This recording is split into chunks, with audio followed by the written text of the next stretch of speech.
Bienvenue Stop Invest, la chaîne des top d'investissement. Ici, on parle essentiellement d'entreprises de qualité. Avons-nous une opportunité d'investissement sur Medifast? C'est la question à laquelle on va essayer de répondre en se basant sur les états financiers de la compagnie. Je rappelle que ceci représente uniquement mon point de vue et non un conseil d'investissement. Et comme d'habitude, je me réserve le droit de me tromper. C'est une demande spéciale d'un abonné Top Premium. Donc ici, Medifast, je l'ai déjà mentionné lors d'un live précédemment. Alors, il faut savoir ici que ce produit-ci, l'avenir de cette compagnie est très lié ici au succès. D'accord. Enfin, je dirais au succès ou à l'échec ici des produits vendus par Novo Nordisk et par Eli Lilly, notamment pour la gestion ici, pour la perte de poids. OK?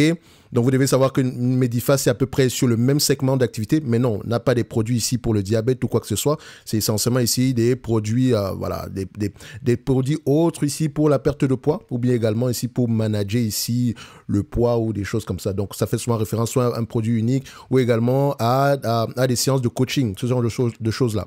Et pour ceux qui sont abonnés à la top newsletter ici qui est gratuite, donc le lien étant dans la description de la vidéo, on a partagé ici un document précédemment où on parlait de l'industrie pharmaceutique et notamment on avait parlé du fait que les produits vendus ici par Eli Lilly et Novo Nordisk, notamment au niveau lié à la perte de poids ici, c'est très très bien, n'est-ce pas? Mais ça coûte cher, ok?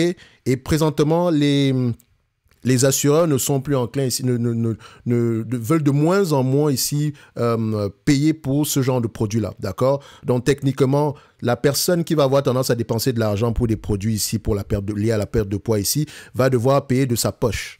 OK? Ce qui pourrait impacter peut-être la croissance ici à long terme de Eli Lilly ou bien de Novo Nordisk, OK? Mais également, n'oubliez pas que ça pourrait également être bénéfique pour Medifast. Donc, quand vous allez regarder Medifast, dites-vous que c'est une situation que vous devez prendre en compte. Donc, il y a beaucoup de nuages gris à l'horizon. C'est la raison pour laquelle la croissance de Medifast ici sera très, très... Voilà. La croissance précédente ici, il y a de grandes chances qu'il y ait des nuages gris à l'horizon. Donc, si vous êtes prêt à prendre le risque, tant mieux, mais n'allez pas uniquement regarder cette compagnie du point de vue bénéfice net, PER bas, etc., dividendes, non. On peut être potentiellement ici en présence d'un value trap. Tout simplement parce que, voilà, on a peut-être un produit ici concurrent de meilleure qualité, etc. En tout cas, je vous laisse aller lire les rapports financiers ici. Je vais me limiter aux états financiers, mais prenez ça en considération, ok? Parce que les états financiers ici vont nous raconter quelque chose de totalement différent. Alors, je vais directement aussi sur Koifin. Je vais juste actualiser ceci.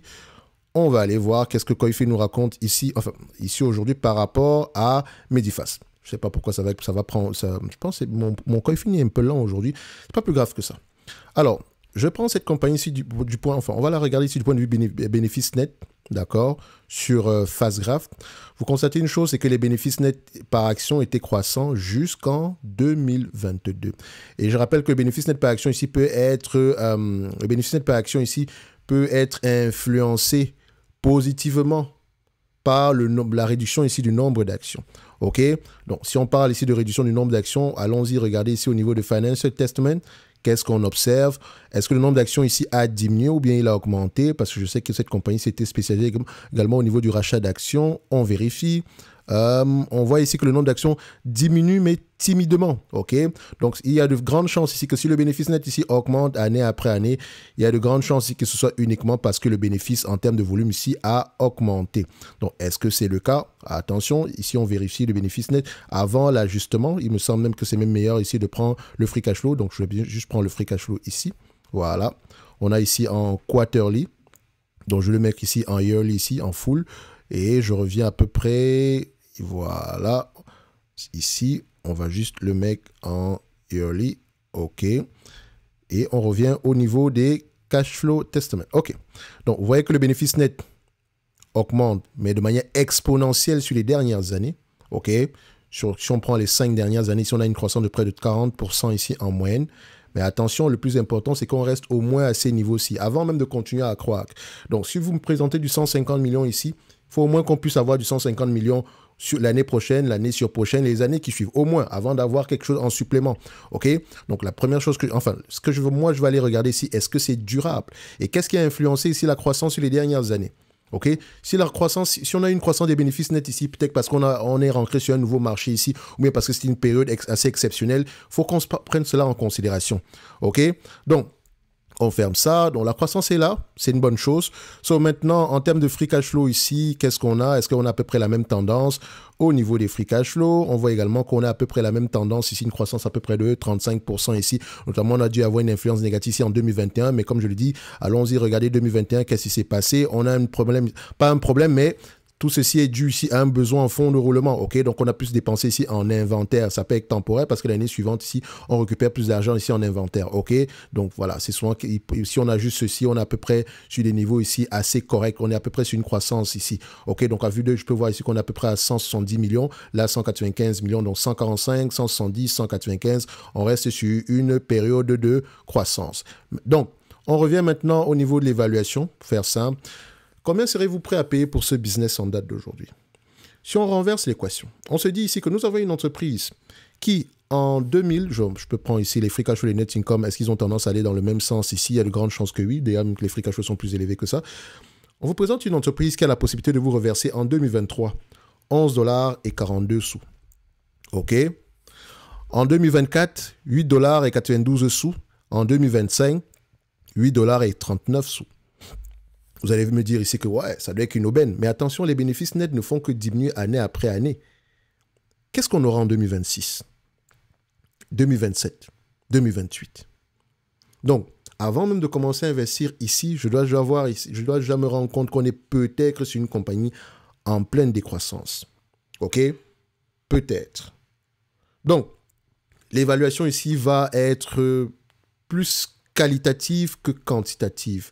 D'accord? La prise de décision ici, elle sera toujours, on doit toujours à peu près lire, on doit toujours lire nos rapports financiers avant de prendre une quelconque décision d'investissement. Mais je sais une chose, c'est que l'analyse quantitative ne m'apportera pas grand-chose. OK? Parce que mon but ici est de voir, est-ce que cette compagnie a la capacité de maintenir le même niveau de bénéfice net ici?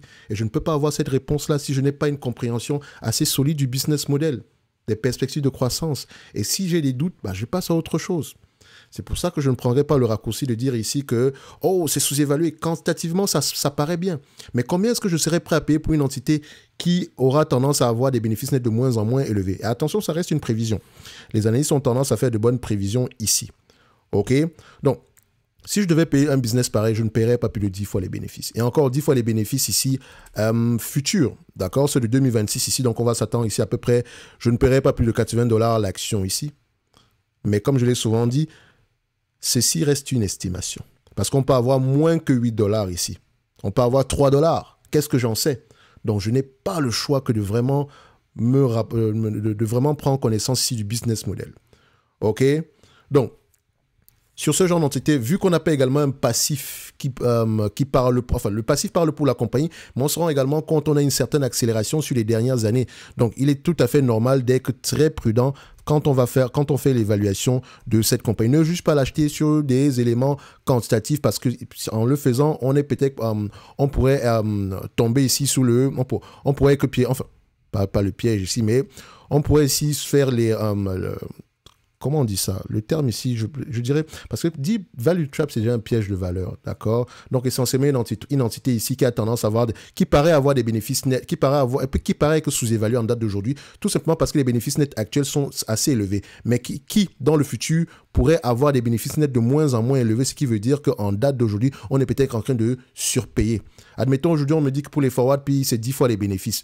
10 fois les bénéfices, ça veut dire qu'on s'attend à avoir du $7 ici l'action pour l'année prochaine, n'est-ce pas? OK.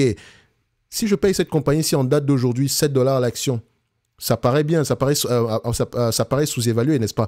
Mais si l'année qui suit, on me dit peut-être qu'au lieu d'avoir $7, on aura plutôt $3. Mais en réalité, en date d'aujourd'hui, en payant à $66, je suis peut-être en train de payer cette compagnie-ci aux alentours de 33 fois, aux alentours de combien? Donc, on va diviser par 3. Aux alentours ici de 23 fois les bénéfices au lieu de 10 fois les bénéfices. Donc, il faut faire très, très attention. Donc, on vérifie les marges ici pour la dernière fois. Donc, les marges sont assez élevées. Marge EBITDA également ici, c'est assez correct. Donc, enfin, les marges EBITDA sont de 13% ici. Donc, ça dit que la dépense en personnel ici est très élevée. Comment est-ce qu'elle distribue son produit? Est-ce qu'elle fait plus appel ici aux coachs pour vendre ses produits? Il faut faire très attention ici. Donc, ça dit que peut-être que les coachs ici ont un intéressement derrière. Donc, il faut faire attention également à ce niveau-là. OK? Parce que les marges, avoir des marges nettes ici, des marges brutes de près de 80%, tout en ayant des marges EBITDA de 13%, c'est trop bas à mon avis. Donc, ça veut dire que on dépense énormément ici en coût du personnel. d'accord, ou en marketing. On voit également ici que les marges nettes ici sont à peu près stables sur les dernières années. OK? Donc, ça paraît bien. Mais tout ce qui compte ici quand on investit, c'est surtout le futur. Est-ce que les actifs tangibles nets par action paraissent... est-ce qu'on achète cette entreprise à un prix inférieur aux actifs tangibles nets par action? Non. On a à peu près 200 millions ici d'actifs tangibles nets, donc ce qui est déjà moins élevé que ce qu'on a présentement ici. Donc idéalement ici, comme je l'ai dit, je ne paierai pas plus de 10 fois les bénéfices pour cette compagnie-ci et 10 fois les bénéfices futurs. Et encore, tout va dépendre ici de mon degré de confiance par rapport ici à la pérennité de ce business model. Et comme je l'ai dit, il y a des éléments qui parlent en faveur et en défaveur de ce business. L'élément qui parle en faveur de ce business, c'est surtout le fait que les compagnies d'assurance ne remboursent pas les produits vendus ici par Eli Lilly et Novo Nordisk. Et vu le prix de ces produits-là, peut-être qu'il y a un certain type de consommateur qui va se rabattre ici sur des produits vendus par Medifast parce qu'ils sont peut-être théoriquement moins chers. OK? C'est juste ça l'élément. C'est peut-être sur ça que je vais peut-être baser mon analyse optimiste ici. En supplément, je vais essayer de voir est-ce qu'ils ont de nouveaux produits en développement, ce genre de choses-là. OK? Je ne paierai pas plus de 10 fois les bénéfices, donc je dirais qu'elle est quantitativement sous-évaluée, mais ça ne fait pas tout. OK? Le dividende en lui-même ici, elle peut le payer, mais je préfère qu'elle ne paye pas de dividende. OK? Peut-être que l'entreprise ici pourrait profiter pour faire une acquisition qui pourrait nous permettre ici de pouvoir, ici avoir des nouveaux produits ici en pipeline. Je n'en sais rien. OK? Donc, aujourd'hui, ce ne serait peut-être pas la meilleure décision de distribuer le capital. OK? Que ce soit en termes de dividendes ou bien en termes de rachat d'actions ici. Parce que dans tous les cas de figure ici, si on gaspille le capital ici en le retournant aux actionnaires, il y a de grandes chances qu'on en ait de moins en moins demain matin. Enfin, sur les années à venir. Donc, il faut faire très attention ici. Franchement, je suis